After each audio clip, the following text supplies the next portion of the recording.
সন্তান হয় না। আমারে অনেকে আমার পিছে নামাজ পড়ে আর হাটকুড়ো মৌলবী বলে টিটকারি মারে। সবাই বলে হাটকুড়ো মৌলবী। আট্টসি দরবার আইয়া যার সন্তানের না তার সন্তান হয়, যে অভাবে থাকে তার অভাবনাটন দূর করে দেয় আল্লাহ খাজা বাবার ওসিলায়। ওসিলা কার? যারা বলেন কার? খাজার বাবার ওসিলায় আল্লাহ পাক দয়া করে।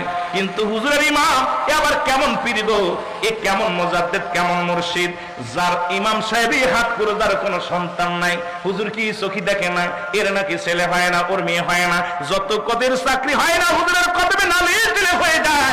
কিন্তু কেবলাদান হুজুর এমন মহান পীর, হাত পুরো একজন ইমামের পিছে নামাজ আদায় করে। জোরে জোরে চিল্লায় বলা যাবে আল্লাহু আকবার।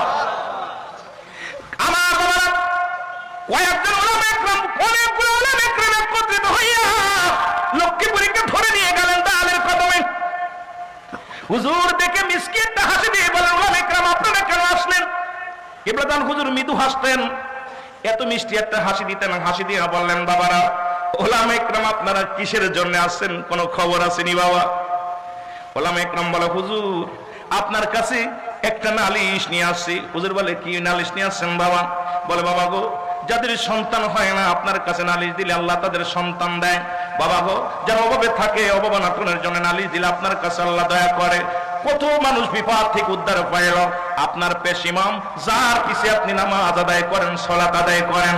হুজুর সেই লক্ষ্মীপুরী সাহেব আজ 15টা বছরে বিয়ে করেছে, এখনো কোনো সন্তানের মুখ দেখে নাই। যাকে রাতে তাকে হাটকুড়ো বলে, আমরাও তারে হাটকুড়ো বলি। কারণ আপনি কি, আপনি বাবা এখানে দেখি এটা কি কিছু একটা লক্ষ্মীপুরীর কি একটা সন্তান হবে কি হবে না, দোয়া করলে হবে কি হবে না, এইরকম কিছু কথা লক্ষ্মীপুরী বললেন। আমি দাঁড়ায় আছি, মুখটা মলিম করে মাথা নত করে দাঁড়ায় আছি। হুজুর মিসকি একটা হেসে দিয়ে বললেন, বাবা লক্ষ্মীপুরীর স্ত্রীর গর্ভে 3 মাসের সন্তান। জোরে জোরে চিল্লায়া বলা যাবে না সুবহানাল্লাহ?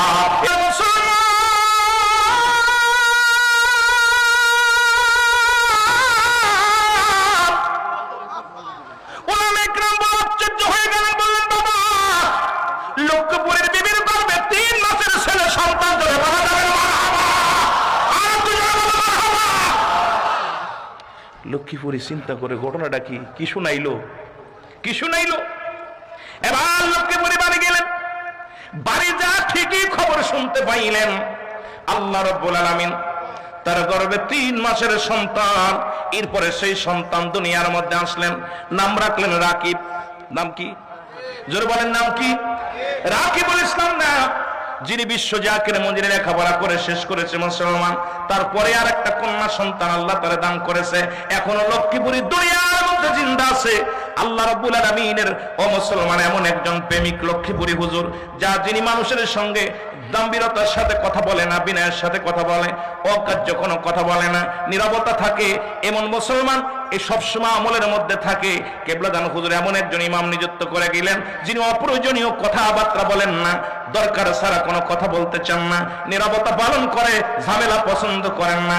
এমন একজন সাদাসিধে আদর্শবান ব্যক্তি, আল্লাহওয়ালা ব্যক্তিকে আমার কেবলাদান হুজুর ইমাম নিযুক্ত করে গেছেন। জোরে জোরে চিল্লায় বলা যাবেন আল্লাহু আকবার।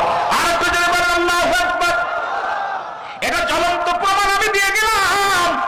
কে মানুক আর না মানুক কিচ্ছু যায় আসে না। তবে আমি যে কথাটা বললাম যদি মিথ্যা হয়, আপনি প্রমাণ করেন যদি মিথ্যা হয়, আমাকে যে শাস্তি দিবেন আমি মেনে নেব।